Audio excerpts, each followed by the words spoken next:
avait quelqu'un qui a dit que je peux pas jouer aux poupées et après j'ai pleuré. Bienvenue sur Papatriarcat, le podcast qui réfléchit la parentalité au XXIe siècle en essayant de l'affranchir du modèle patriarcal. Aujourd'hui, j'ai le plaisir de recevoir Jordi et Marine, un couple passionnant, parents et vivant en relation libre. Nous allons ensemble plonger dans les sujets essentiels comme la pression sociétale pour trouver le ou la partenaire idéal pour toute notre vie, souvent influencé par des normes hétéronormatives et patriarcales. Jordi nous racontera son cheminement de déconstruction personnelle, rejetant l'idée que son partenaire, sa partenaire, doivent combler tous ses besoins émotionnels et autres. Marine partagera les bienfaits qu'elle éprouve dans un couple libre, particulièrement dans la gestion des discordes sexuels par exemple, alors qu'ailleurs on nous parle encore de devoir conjugal par exemple. Nous discuterons dans leur situation de la peur de tomber amoureux d'une autre personne et comment il et elle affrontent ce risque, tout en insistant sur l'importance de la communication et du choix conscient. Nous aborderons aussi comment leur mode de vie influence leur parentalité. Jordi et Marine choisissent de mentionner à leurs enfants qu'ils et elles passent du temps libre avec des amis pour respecter leur intimité. Et nous parlerons de l'importance de montrer à leurs enfants qu'il est essentiel de prendre du temps pour soi, bien sûr sans rentrer dans les détails avec eux, vous l'avez bien compris. Enfin, nous discuterons des règles qu'ils et elles se sont fixées pour maintenir leur relation épanouie. Aussi comment la maternité et une dépression postpartum ont influencé Marine, et comment ils et elles ont réussi à garder un équilibre malgré les défis, tout en développant une confiance en l'autre indéfectible. Préparez-vous à une conversation honnête et inspirante sur les défis et les richesses d'une relation libre et les challenges qu'elle peut poser à la parentalité. N'hésitez pas à vous abonner au podcast, à laisser une note avec un max d'étoiles et commenter partout où c'est possible, comme sur Apple Podcast et Spotify, là-bas je peux même répondre. Si vous ne savez pas faire, je laisse des tutos vidéo sur Instagram. On se retrouve aussi sur les réseaux sociaux comme Instagram, Facebook, TikTok et LinkedIn. Vous pouvez aussi réagir en laissant un audio sur l'outil SpeakPipe, même depuis votre téléphone, le lien est en description. Allez, on y va tout de suite avec ma première question. Jordi Marine, c'est quoi en fait votre modèle ou votre définition du couple libre ? Je vous souhaite une bonne écoute. En quelques mots, plus qu'une définition, c'est un mix de liberté, de confiance et de compersion. Je le décrirais plus le couple libre avec ces trois mots, parce que pour moi, c'est ce qui fait l'essence du couple libre et qui fait que ça peut fonctionner ou pas. Le mot compersion. Je pense que tout le monde n'a pas la définition. Est-ce qu'on peut le rappeler ? Ouais, la compersion, alors on le présente souvent comme l'inverse de la jalousie, pour la simple et bonne raison que c'est un sentiment qu'on ressent quand on se réjouit du bonheur d'autrui, et dans ce cadre-là, du bonheur de sa ou de son partenaire, en fait. Mais qui est applicable à tout le monde dans la vie de tous les jours, en fait. Et à toutes les sphères de la vie. On peut ressentir de la compersion quand on voit ses enfants jouer au parc et on les voit heureux. On est heureux pour eux, donc on ressent de la compersion, voilà. C'est pas uniquement... dans le cadre du couple libre en général. C'est tellement important parce qu'on parle souvent de jalousie, mais moins de l'inverse. Exactement. C'est comme le mot circlusion, tu vois, pour la pénétration. Et dans le concret, soyons très concrets. Je veux dire, ça se passe comment ? Vous êtes sur des sites de rencontres, vous allez dans des clubs libertins. Comment ça se passe ? Ouais, plus essentiellement application de rencontres. Voilà, sachant qu'aussi, vu que ça fait 5 ans qu'on est en couple libre, il y a des personnes qu'on connaît, qu'on peut être amené à voir ou à revoir. Et concrètement, on fonctionne comme ça. C'est aussi en fonction des opportunités. Et des envies. Et des envies. Aussi. Il y a des périodes où l'un va plus rencontrer que l'autre. Voilà, c'est vraiment, il n'y a pas de règle de temporalité et de nombre de rencontres. Il y a quelque chose, moi, qui revient parfois sur ces sujets d'échange de couple libre. C'est quand il y en a un ou une qui a une activité libre, on va dire, à côté, et l'autre, c'est pas trop sa période. Comment ça se gère, ça ? La compersion. On y revient. Je pense que je vais pas mal répéter ce terme, mais pour être totalement transparente, au début de notre relation, du couple libre, on était dans cette thématique de réciprocité parfaite. C'est-à-dire que limite, on rencontrait en même temps. Au même moment, on avait pour ne pas ressentir cette jalousie, voilà, c'était plus ça. Ou alors c'était, parce que c'est arrivé aussi, c'était je fais une rencontre, elle fait une rencontre, même si c'est pas au même moment, tu vois, mais c'était plus en mode... on compte les points, quoi. On compte les points, ouais. Alors exactement. Que concrètement, c'est pas du tout la bonne méthode. Mais bon, au départ, quand tu expérimentes, tu vois, tu passes par plusieurs phases justement d'expérimentation pour voir aussi ce qui convient au couple comme modèle. Et évidemment, en 5 ans, les choses évoluent tellement que il y a plein de choses qui s'équilibrent au fur et à mesure en fait. Et maintenant, c'est plus du tout le cas. Pour le coup, justement, moi, dans le passé, j'ai pu pas me forcer à avoir des dates, mais bon, il sort, donc je vais sortir aussi parce que voilà, c'est l'occasion, quoi. Alors, il y a beaucoup plus sain comme schéma. Le schéma qu'on a actuellement, vraiment, c'est on s'écoute et on est à l'écoute de l'autre. Et s'il veut rencontrer 4 personnes d'affilée et moi personne, et inversement, c'est pas gênant, quoi. Je rencontre pas 4 personnes d'affilée. Non, mais en même temps, par contre. En même temps, par contre, exactement. Voilà. J'ai pas osé le dire tout de suite, mais... Et il y a des rencontres que vous faites ensemble aussi? Je sais pas, peut-être en couple, en échangisme ou en cordolisme? Comment ça se... Non. Enfin, c'est arrivé par le passé. Oui, par le passé, avant qu'on soit en couple libre, en fait. En fait, ouais. Ah ouais? Ouais. Pas mal de trios. Je pense que c'est comme ça que ça a commencé aussi... que pour le coup, c'est peut-être personnel, que j'ai amené le sujet du couple libre un peu comme ça en ouvrant au début avec les trios, ouais, je pense. Alors, question fatalement, parce que trio homme-homme, femme ou femme-femme-homme? Femme-femme-homme. Je comprends. Alors, vraie question aussi, est-ce qu'un trio homme-homme-femme, ça t'aurait, à l'époque, ouais. Je dis bien à l'époque, est-ce que si ça avait commencé par là, ça t'aurait peut-être plus de freins ou pas, en vrai, tu vois? Insécurité totale. Insécurité totale. Ouais. La compétition avec un autre homme, c'est pas tant la compétition que la comparaison.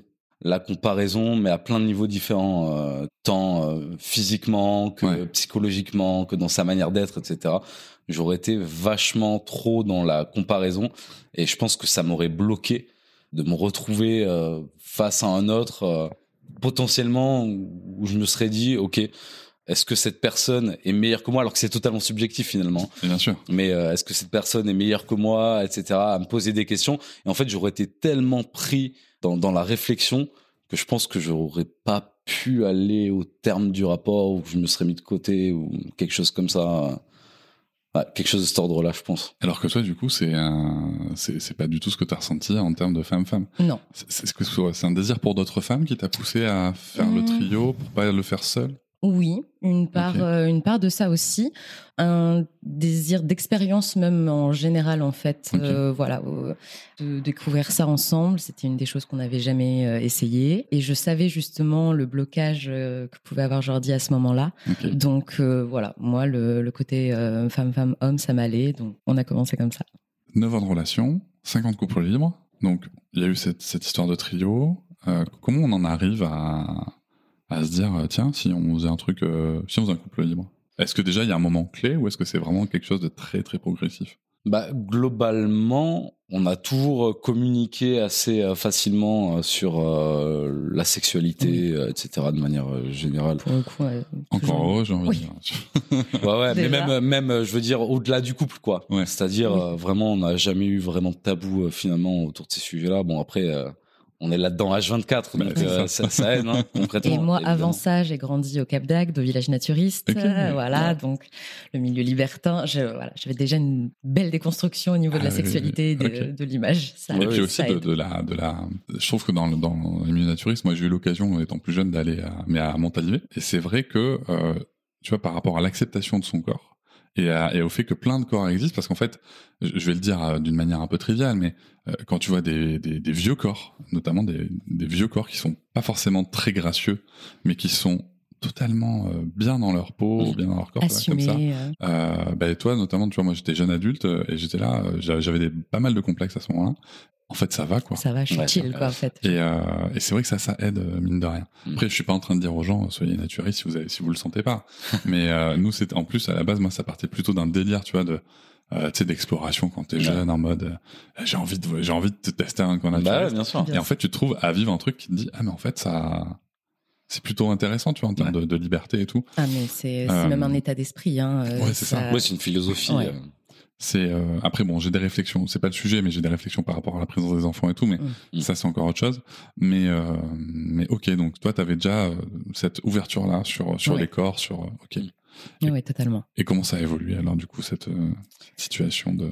Voilà, non, déjà une grande ouverture sur le côté sexuel, tout ce qui est possibilité de choses à tester. On a testé beaucoup de choses à 2 et donc voilà, après on est passé au trio et c'est là, c'est aussi au moment où ton compte a commencé à popper en fait, où on a appris ces variantes de schémas en fait, de couples qui existaient, sur lesquels on a pu mettre un terme et donc beaucoup lire, beaucoup échanger, des conversations pas forcément faciles d'ailleurs, parce que c'est aussi, même si on savait déjà communiquer, c'est une façon de communiquer, mais ouvertement sur ses envies, travailler la jalousie du coup, la compersion à l'inverse. Et c'est venu petit à petit en fait en découvrant le sujet plus, et après on l'a fait à notre sauce. Ouais, ça c'est le vrai sujet, c'est faire à sa sauce, parce que c'est vrai que, mais un peu comme vous le disiez, c'est qu'il y a des choses qu'on pense, tu vois, on va compter les points et tout, puis après on va s'adapter. Est-ce que par exemple aussi, dans votre pratique, est-ce que vous en parlez à chaque fois ?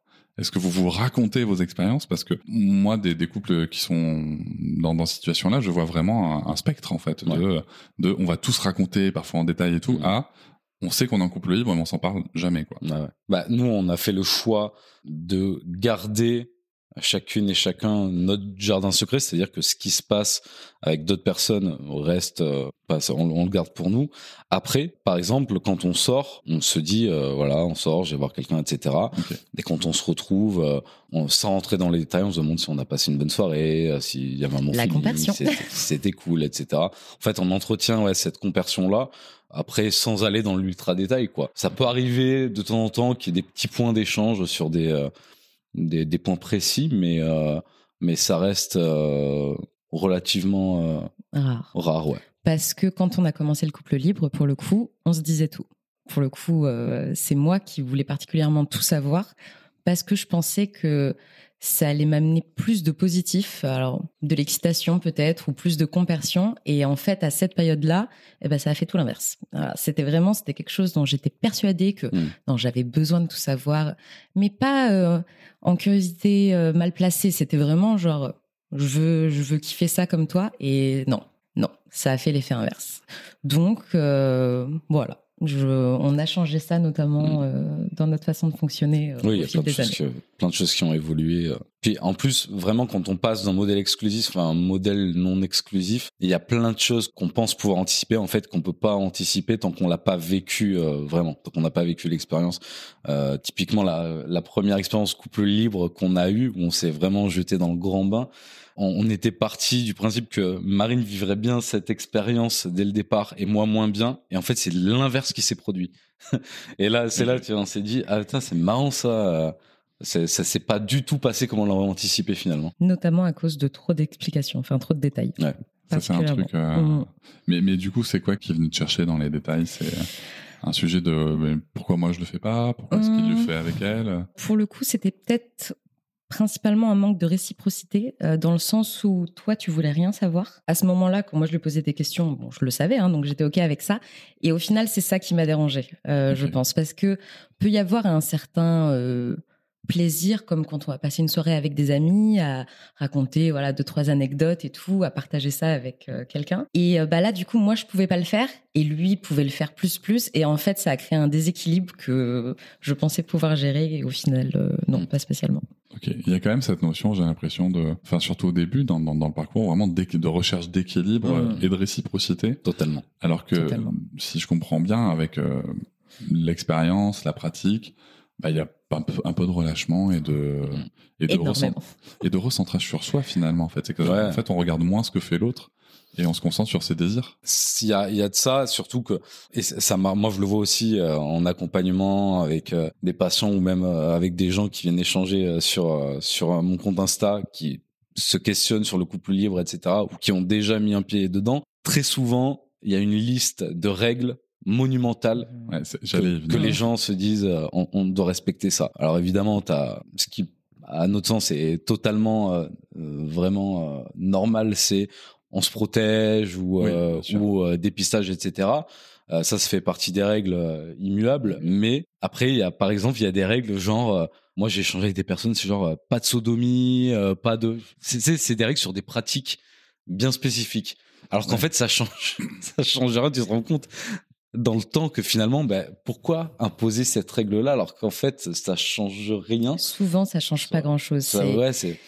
C'est pour ça que c'est souvent ces règles-là au début qu'on peut poser, qui sont un peu extrêmes entre guillemets, qui vont être normales pour certaines personnes. Après, il n'y a pas de jugement là-dessus, mais parce que ça va donner une impression de contrôle sur je suis pas là à ce moment-là, mais voilà, je sais que il ou elle peut pas faire ça, ni ça, ni ça.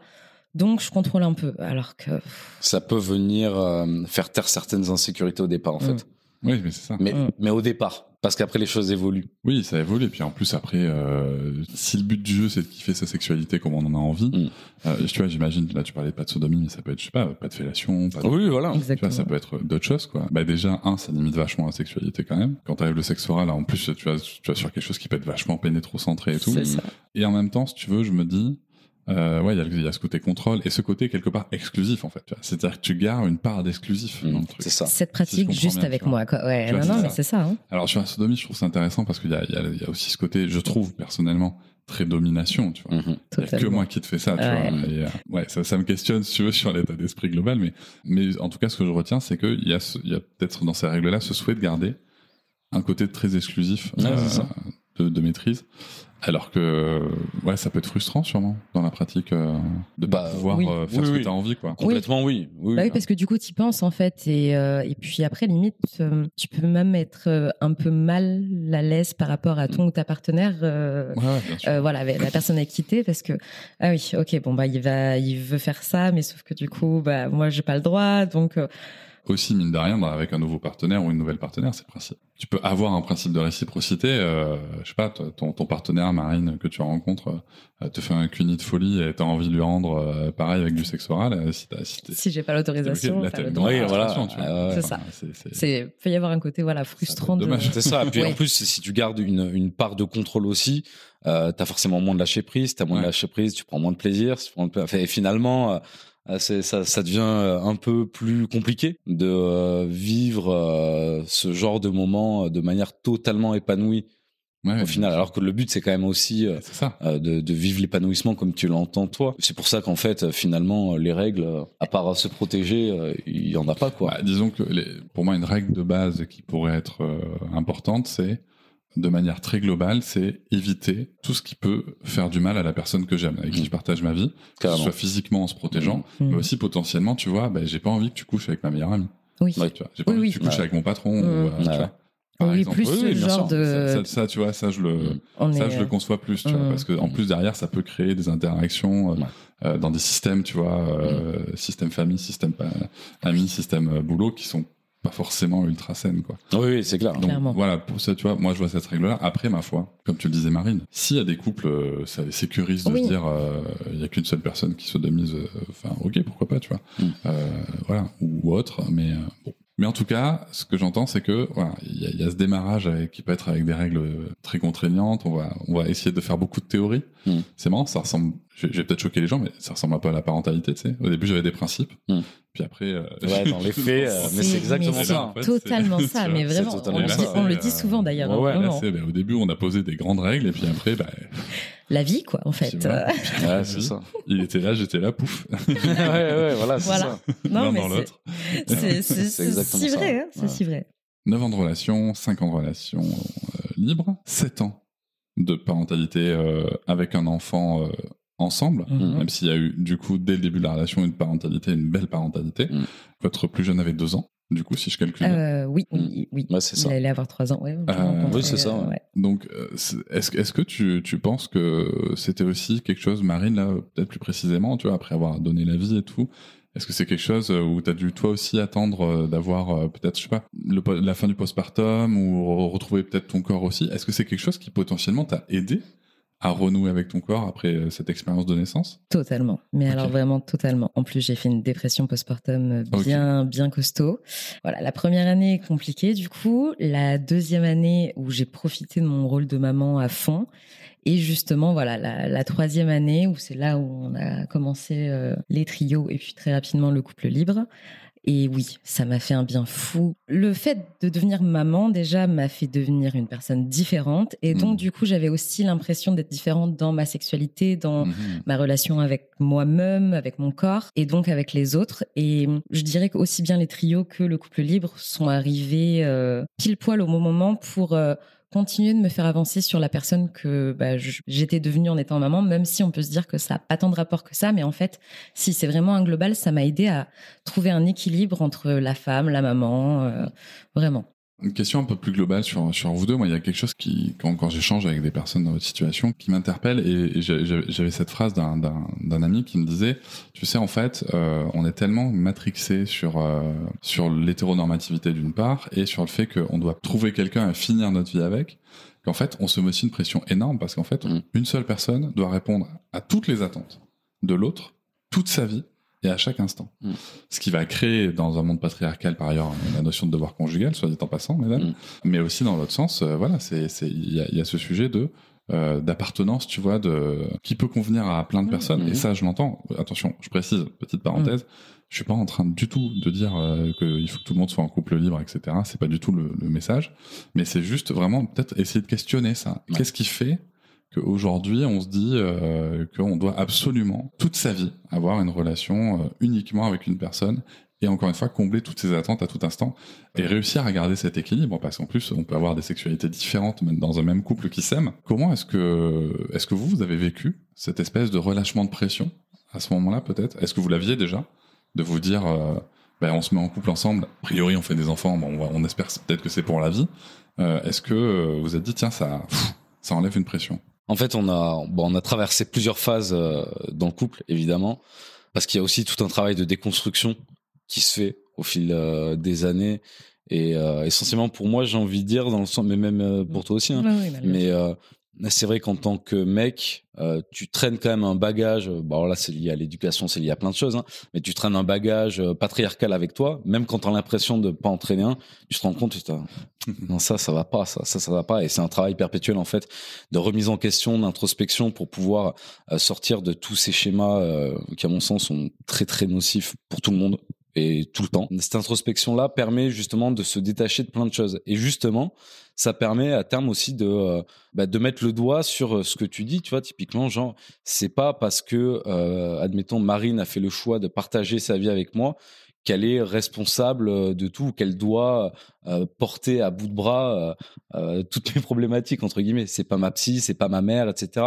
Il y a beaucoup de gens qui font l'amalgame aussi là-dessus. À partir du moment où quelqu'un décide de partager sa vie avec toi, elle doit te sauver. Non, ça fonctionne pas comme ça. Ça fonctionne pas comme ça. Et après, et pour toujours. Enfin, dans l'idée. Et pour toujours, oui, bien sûr. Et pas pour toute la vie. Nous, on a vraiment en conscience le fait que on s'aime, mais qu'on fait ce choix en conscience et que c'est un choix de rester avec l'autre, et que tout est possible dans un sens comme dans l'autre, en fait. Ce qui fait qu'on reste pas sur nos acquis, qu'on est toujours dans la communication, dans la séduction, même après 9 ans de couple, qu'on essaie sans cesse de se renouveler, d'écouter aussi les envies et les besoins de l'autre, en fonction de plein de paramètres différents. Mais qu'on n'est pas responsable non plus de tout chez l'autre. Enfin, on n'est pas obligé de répondre à tout tout le temps. Voilà, c'est vraiment ça. Si je recentre rapidement sur le côté couple libre, d'ailleurs, je crois que je te l'ai dit il y a pas longtemps. Bah voilà, imaginons, je suis dans une période où j'ai pas du tout de libido, donc pas de date, rien, et du coup, c'est quelque chose que je ne lui apporte pas. Alors, c'est pas, justement, on parlait du devoir conjugal, c'est pas mon rôle non plus. Il n'y a pas d'intérêt, on ne se force pas. Le devoir conjugal, c'est quelque chose qu'il faut vraiment déconstruire. Poubelle. Exactement, poubelle. C'est clair. Et pour le coup, le couple libre, là-dedans, joue où il est libre pendant cette période d'aller combler ce manque avec d'autres personnes. Et c'est dans ce sens-là que ça rejoint un peu ta question, peut-être, où je ne suis pas responsable de sa libido, c'est pas à moi de la gérer, c'est à lui, déjà, pour commencer. Et pour le coup, le couple libre, voilà, l'aide à gérer différemment. Est-ce que c'est déjà arrivé pour l'une comme pour l'autre, hein, que justement vous soyez dans des phases tous les deux de libido, voilà, où enfin c'est plutôt ok, où vous avez des rapports ensemble, ça roule, mais où l'autre va quand même voir d'autres personnes. Est-ce que ça entraîne pas de questionnement, parce que tu vois, On pourrait se dire, si tu veux, comme ça d'extérieur, quand on n'est pas en couple libre, oui, mais du coup, si t'apportes ce que t'as besoin, ou si elle t'apporte ce que t'as besoin, pourquoi t'as besoin d'aller voir ailleurs, tu vois. En fait, c'est pas un besoin. C'est pas parce qu'en fait, c'est ce qu'on dit tout le temps quand on discute avec des gens autour de nous. Si demain on se dit on arrête le couple libre, ok, on arrête le couple libre. En fait, on ne perd rien. Par contre, être en couple libre, c'est un bonus. Mais si on l'arrête, on ne perd rien en fait. Ça ne nous enlève rien directement. Souvent, quand on me demande d'expliquer le couple libre, je l'explique comme alors, c'est pas du tout réducteur pour nos différents dates, mais comme un loisir. C'est-à-dire que j'aime aller faire du jet ski, des fois je vais aller faire du jet ski. Mais tu fais pas de jet ski. Non, je ne fais pas de jet ski. Mais que ça va pas m'empêcher d'avoir aussi envie d'aller faire du foot. Et je ne fais pas de foot non plus. Mais c'est vraiment ça l'idée. Ce sont des métaphores. Voilà, ce sont évidemment des métaphores. Mais c'est vraiment ça l'idée, que c'est pas pour combler un besoin, c'est pas la même envie en fait, même si l'envie de base c'est une envie sexuelle bien sûr, mais on le fait pas pour les mêmes choses, on rencontre pas les personnes parce qu'elles vont pas nous apporter la même chose que voilà, en tant que mari et femme, c'est une activité avec quelqu'un de différent, tout comme on peut aller boire un verre avec une amie, aller boire un verre avec une autre amie, et ça sera 2 rendez-vous totalement différents parce qu'elles apportent pas la même chose. Voilà, c'est vraiment Ok. Il y a un autre point qui revient souvent dans les échanges sur ce sujet, c'est est-ce qu'à un moment, vous avez peur que l'autre tombe amoureux ou amoureuse d'une autre personne, du coup. Ça, concrètement, ça peut être un vrai danger pour le couple. Ou faire changer complètement de statut, de passer à un polyamour qui est encore autre chose. Est-ce que c'est une peur que vous avez eue, que vous avez peut-être encore ? Alors, j'ai une phrase vraiment typique à cette question, c'est « il n'y a pas besoin d'être en couple libre pour tomber amoureux de quelqu'un d'autre ». C'est vrai, mais est-ce que tu vois, est-ce que ça favorise le partage d'une proximité, d'une intimité, et puis tout simplement, tu sais, aussi physiologiquement, la sécrétion d'hormones de l'attachement, je veux dire. Bien sûr. Oui. Est-ce que ça augmente pas le risque quand même? C'est pour ça qu'effectivement, c'est bien plus large que ça. Et vas-y, je vais te laisser. Oui, c'est plus large que ça. Effectivement, il peut y avoir une dimension supplémentaire qui fait que, après, c'est quelque chose dont on discute souvent. Enfin, on se rassure mutuellement, mais on se rassure, c'est pas tellement pour enlever des doutes, etc., mais c'est pour toujours dire à l'autre, voilà, je t'aime, j'ai vu quelqu'un d'autre, rien n'a changé entre nous, etc. Mais il y a pas si longtemps que t'as soulevé la question du polyamour, etc., et on a eu une discussion à ce sujet-là, à savoir si jamais un jour il se passait quelque chose avec quelqu'un et que l'une ou l'autre sentait des sentiments naissants ou une possibilité de construire quelque chose, etc., qu'on se le dirait et qu'on essaierait de composer avec ça. On a réfléchi déjà à si sur le papier ça nous convenait ou pas, et ça fait partie des sujets un peu comme le couple libre d'ailleurs, je pense, où tu peux beaucoup y réfléchir, faire de l'introspection, en discuter encore et encore. Il y a aussi un moment en fait où il faut le vivre. Là après, avec tout ce que tu as fait, voilà, il faut le vivre et on voit à ce moment-là. Et tu verras sur le moment. Mais la clé, ça reste la communication du coup, et on peut, voilà, c'est aussi pour ça que les seuls débriefs qu'on se fait de nos rendez-vous, ça va plus être de l'ordre du ressenti, c'est il y a eu un bon feeling, voilà, vous vous revoyez, donc tu sens une affection, un attachement, et ça parle pas d'amour, hein. L'affection, l'attachement, tu peux ressentir ça. C'est ça aussi qu'il faut nuancer quand on dit tomber amoureux. Oui, en couple libre, ça peut faciliter parce que les hormones, la proximité, etc. Mais oui, il y a de fortes chances que, surtout dans un cadre de sex friend, tu développes des sentiments d'attachement, d'amitié plus, une relation en fait. Hein. Est-ce que je pose l'idée comme ça parce que ça me vient en vous écoutant. Est-ce que aussi, tu vois, peut-être dans les règles qu'on peut se dire, c'est on évite d'aller voir ailleurs quand on est brouillé avec l'autre, parce que c'est pas parce que vous êtes en couple libre que vous engueulez pas, je suppose. Hein. Exactement. Faudrait pas vendre du rêve aux gens, ça n'enlève pas. Cela dit, c'est très très rare. Hein. Oui, mais forcément aussi. Non, mais ça joue aussi, tu vois. Oui, bien sûr. Ça joue de fou. Oui, non. Mais je pense que les 2 premières années en couple libre, pour le coup, là aussi, c'était plus compliqué. Ouais, déjà c'était plus compliqué, mais même maintenant, je pense. C'est marrant, on n'a pas trop discuté de ça, mais enfin, moi, je parlais en mon nom du coup. Imagine, on se dispute, ou on a une embrouille et tout. Je me vois pas aller voir quelqu'un d'autre parce que j'aurais pas envie de rajouter de l'insécurité à la peine, tu vois, parce que déjà, tu vois, pour moi, ça inclut ce que tu disais tout à l'heure, tu vois, c'est genre, du moment que ça fait pas de mal à la personne que j'aime, voilà, ben ça c'est inclus là-dedans. C'est-à-dire que je me verrais pas du tout aller ailleurs. Et c'est pour ça que même quand on a des rendez-vous de programmer avec d'autres personnes, etc., aussi bien Marine que moi, on se dit toujours... c'est toujours ok pour toi, mais même à 1 heure du départ, entre guillemets, c'est toujours ok pour toi, je peux annuler, t'es ma priorité, etc. Mais parce qu'on le pense et on le ressent vraiment, et il n'y a pas de souci, tu vois. Je pense que c'est hyper intéressant ce que tu viens de dire sur la priorité, parce que finalement, quand on aime quelqu'un, est-ce que c'est pas justement ça qu'on attend en fait? Est-ce que se sentir en sécurité affective, c'est pas juste se dire, quoi qu'il arrive, je suis la priorité.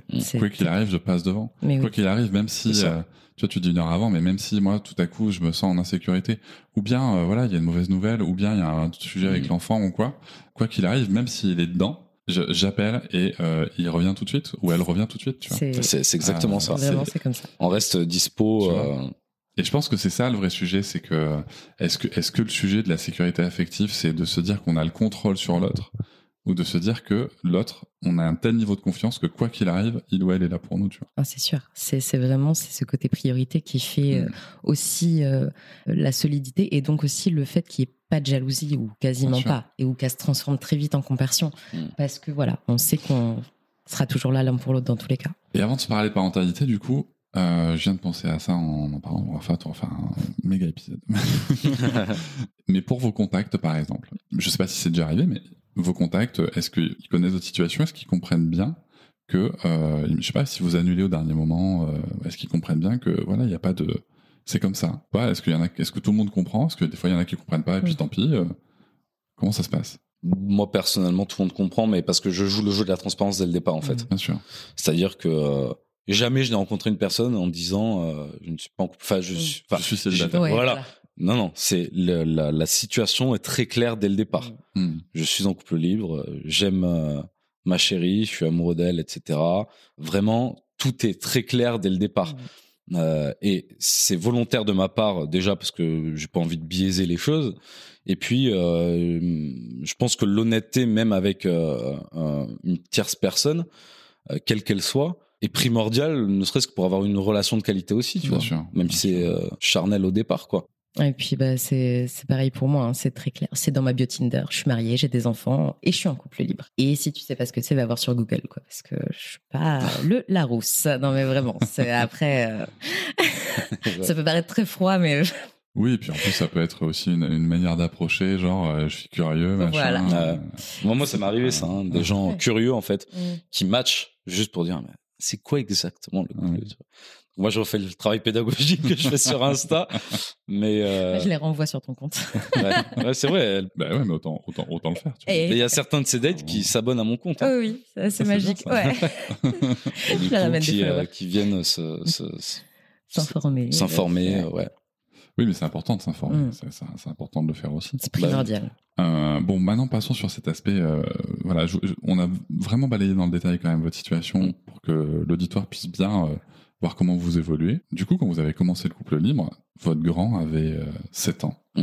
7 ans, un enfant, quand même, ça comprend beaucoup de choses, ça voit beaucoup de choses. Est-ce que vous lui avez présenté le sujet ou pas? Est-ce que c'est venu de lui ou pas? Comment ça s'est passé un peu vis-à-vis de ça? Parce que c'est un vrai sujet quand même. Ouais. C'est un vrai sujet.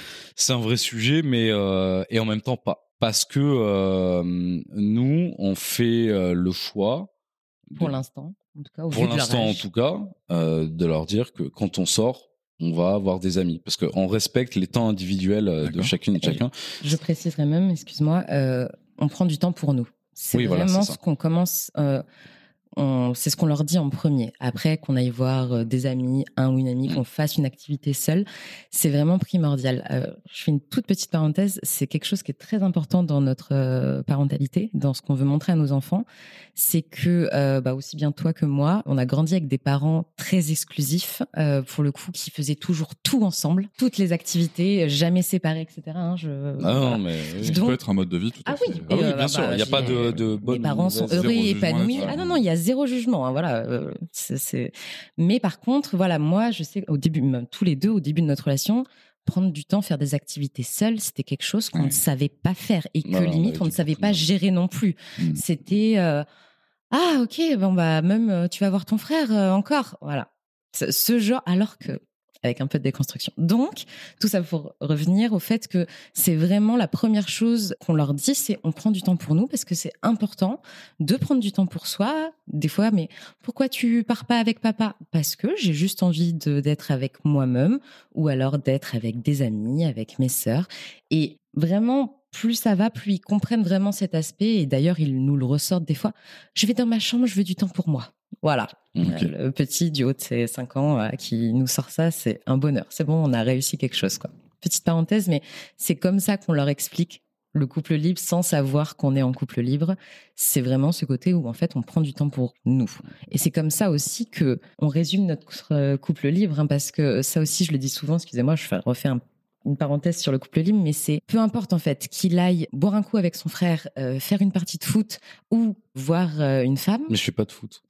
Toi non plus. Ça ne change rien pour moi en fait. Dans tous les cas, il n'est pas là, il n'est pas avec moi. Et tant qu'il fait une activité qui lui procure du bonheur et qui le fait se sentir bien, peu importe. La compersion. La compersion. Okay. Voilà. Compersion, que ce soit avec une autre partenaire ou en allant jouer au billard avec un pote. Exactement, voilà. C'est vraiment, c'est tout à fait ça. Et en fait, vu qu'il y a une dimension intime dans le couple libre qu'on peut, qu'on s'autorise à partager avec d'autres personnes, etc. En fait, en tout cas pour le moment, peut-être que quand les enfants seront plus grands, on aura des discussions avec eux à ce sujet-là. Mais en tout cas, là, ça touche à l'ordre de l'intime. Et de la même manière que ce qui se passe dans la chambre à coucher, tu le gardes pour toi. Là, c'est la même chose en fait. Finalement, ils ont pas besoin de savoir les détails. On prend du temps pour nous, peu importe ce qui se passe en fait. C'est parce que c'est une question qui revient souvent de la part de beaucoup de gens. Ça, mais comment vous allez faire pour le dire à vos enfants ? Mais en fait, personne a besoin de savoir ce qui se passe dans l'intimité, quoi.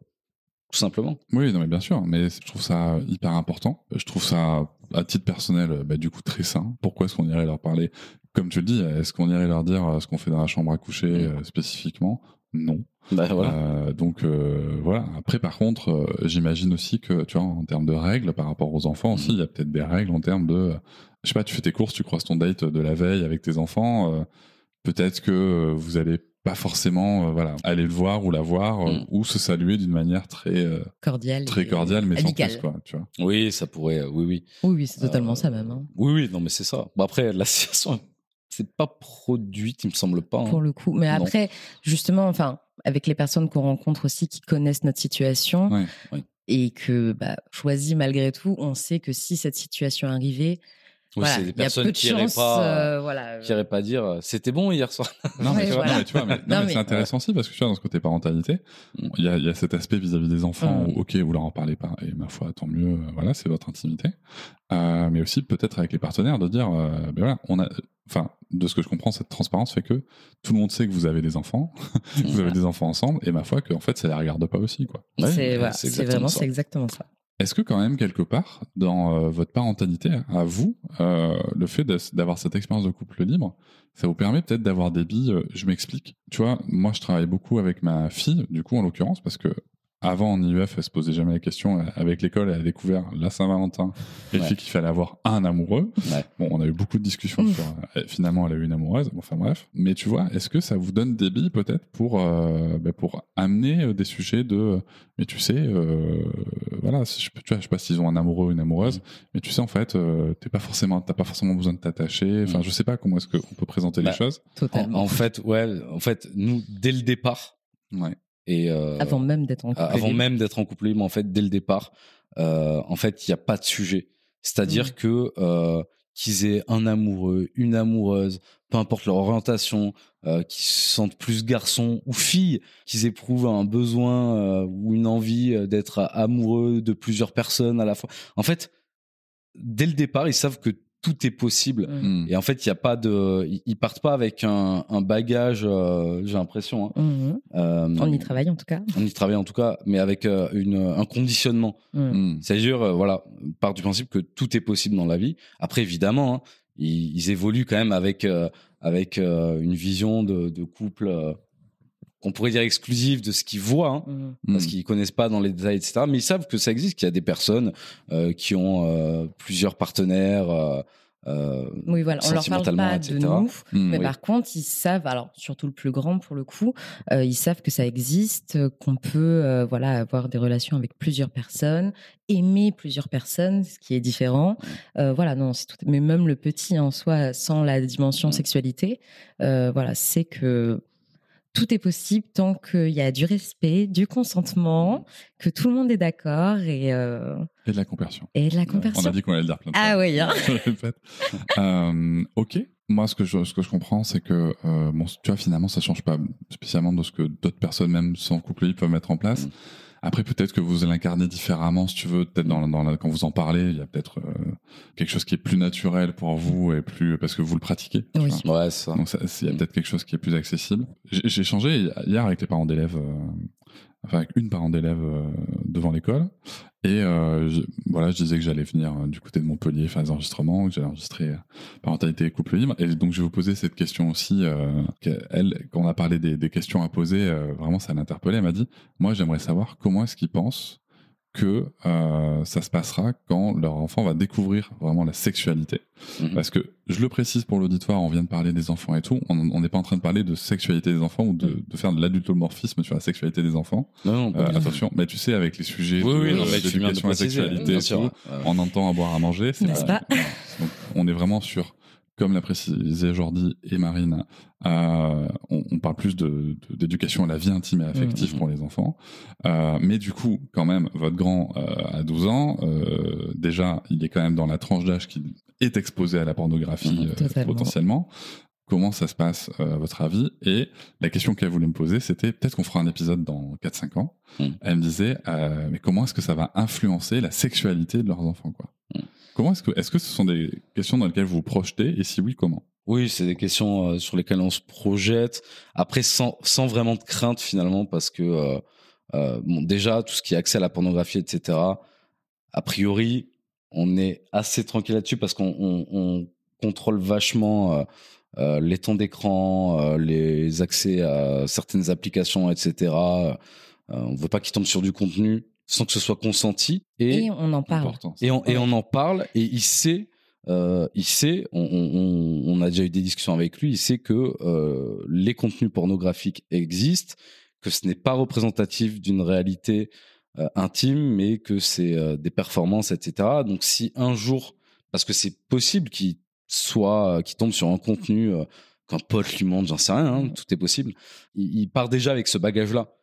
Savoir que, voilà. Et puis sans aucun jugement sur la teneur de la pratique. Tu as des vidéos sur la fistinière, c'est en accès, direct sur YouTube. C'est ça. Et c'est pour ça qu'on est assez confiant en fait. Oui, malheureusement. Non, mais totalement. Il n'y a pas besoin d'aller bien loin pour trouver quoi que ce soit. Non, mais totalement. Et c'est pour ça que même sans qu'il en ait encore vu, parce qu'on lui a dit qu'il pouvait nous en parler, ou il a des personnes de confiance adultes autour de lui. Oui, s'il veut pas nous en parler directement. C'est très important. On fait en sorte que, mais aussi bien le petit que le grand, qu'ils aient des personnes références qui peuvent écrire, appeler, qui peuvent écrire, qui peuvent échanger, qui peuvent appeler, etc. Qui sont des safe places finalement. Où... On a fait un épisode avec Margot Fried-Filiosa, justement, où elle évoque ça. On évoque ce sujet de... C'est cool que les parents soient des figures d'échange libre et tout, mais c'est bien d'en avoir d'autres. Je renverrai vers l'épisode à ce moment-là, mais en effet, c'est vrai que c'est bien d'avoir d'autres personnes de confiance. Et de comment identifier une personne de confiance. Ça, le sujet est traité avec Margot. Vous savez qu'ils ont des personnes de confiance à qui ils peuvent en parler. Ok. Et du coup, on sait que même sans qu'il en ait encore vu, on lui a déjà expliqué ce qu'il pouvait trouver sur Internet, potentiellement. Des images ou des vidéos, ou des histoires aussi bien problématiques. Enfin, il a vraiment une conscience que ce qu'il y a sur Internet, il y a du bon et il y a du mauvais, voire du très mauvais, qu'il faut pas croire tout ce qu'on voit, tout ce qu'on lit, que c'est pas la réalité forcément. On a fait vraiment un gros travail de prévention là-dessus, en lui disant que on est là à chaque étape aussi pour lui, on suit son avancée, on lui parle pas non plus de sujets dont il veut pas, dont il est pas encore prêt à parler. C'est vraiment, on essaye de suivre son rythme, de le protéger, mais pas en mode surprotection non plus, parce que, à un moment, au collège, etc. Juste on est là, il le sait, on lui fait des petites piqûres de rappel de temps en temps et on espère vraiment qu'on a bien fait notre taf et que quand il y sera confronté, il pourra nous en parler sans problème, quoi. Eh oui, ça, on ne saura et oui. qu'après. C'est ça. Du coup, peut-être que dans 4-5 ans, on fera un épisode c'est ça. sur alors. C'est ça. Il on s'est planté depuis le début. Écoute, c'est une porn star.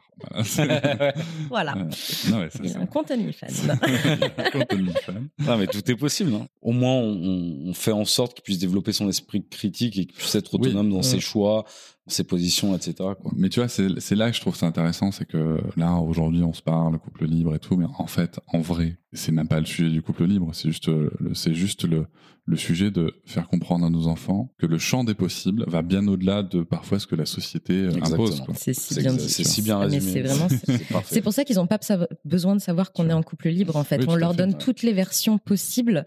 C'est vraiment ça, peu importe qu'on soit en couple libre ou pas. C'est juste le monde des possibles avec des règles de base. Si vous aviez la possibilité de revenir dans le temps et de revenir un petit peu à ces balbutiements de votre couple libre, qu'est-ce que vous diriez, chacune, mais à votre vous du passé? Marine, qu'est-ce que tu dirais à Marine qui se rend compte là, tu vois, la première fois qu'on essaye que, oups, c'était pas trop ce que je pensais? Je me dirais, ça va aller. Parce que je me suis déjà posé cette question, il n'y a pas très longtemps d'ailleurs. Ouais. Et je me dirais vraiment ça. Parce que c'était pas une période facile, pour le coup. Pas qu'avec le côté couple libre, c'était aussi un peu en général. Donc, juste un ça va aller. Ça va aller, ça suffit. Repense vraiment à toi dans cette période-là. Est-ce que tu penses que si t'arrives et que tu te dis ça va aller?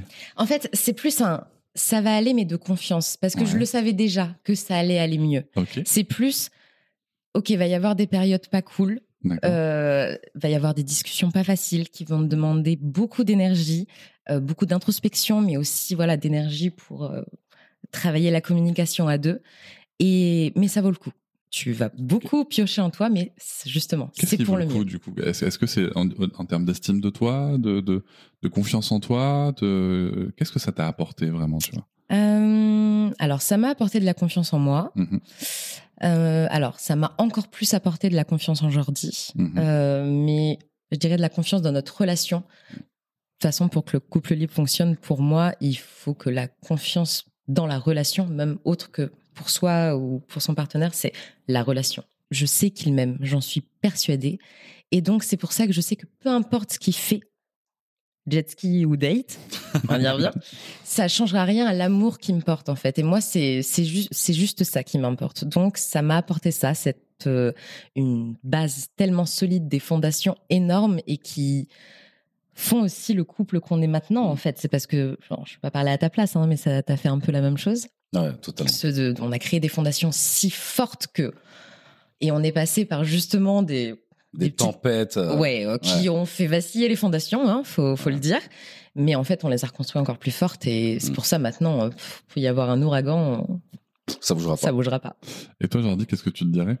Sensiblement la même chose finalement. Okay. C'est pas très original, mais vraiment, tout ce qu'a dit Marine, j'aurais pu me dire la même chose en fait.